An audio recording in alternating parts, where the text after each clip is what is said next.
it's Spencer, your host of Business Growth, and in this short series where we're talking directly to you, the business owners, I'm taking some of the favorite Twitter threads, some of my favorite blog posts and things, and I'm relaying these to you. Now, this one is absolutely one of my favorite. This comes from Andrew Wilkinson. Andrew has a company up in Canada called Tiny Capital. Absolute brilliant business mind.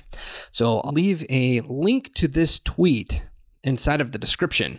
But this is called 4 Types of People That Buy Internet Businesses. And I thought it was absolutely brilliant. And I want to just cover a couple of pieces because for you as a business owner, the premise of this conversation today is for you to become the buyer of your business. And ultimately, you want to think like the buyer, not like the seller. And, too often in our businesses, we get attached to the overall emotion of it or what we've done with it. And we need to think more of like the buyer when we get into this situation. Regardless if you're selling or not, you really do need to think like the buyer. So the 4 types of people that buy internet businesses, the first are the strategic people.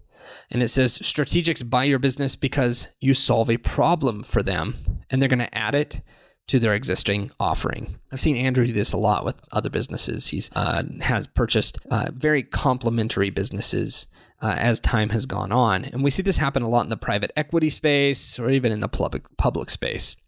The second type of business buyer that we have that Andrew mentions are holders of the business. And these are people that are going to hold it long term. And you find this happen often in corporations. They, let's say it's a service-based business and they're going to absorb another company and bring it into the family. Or this could be in many places like the software world or whatever that looks like, where they're bringing it in and it's for long term. Sometimes it's to purchase the overall intellectual properties. Many times it's to purchase the team members. They love the team, the culture that's been set up, and so they want to hold on to that long term.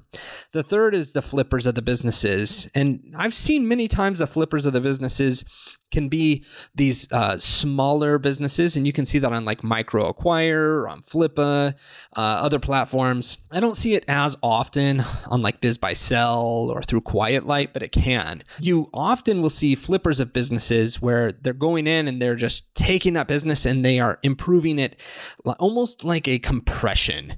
And that happens a lot with private equity. I've talked with many people in this space, and honestly, it's hell most of the time for the people inside of the company, because in the private equity world, and not all cases, but what they're trying to do is they're trying to squeeze every single bit that they can in a short period of time, and then they're going to repackage and sell. So that's the third type. The fourth type are the salvagers. And, this was kind of interesting to read it in this way.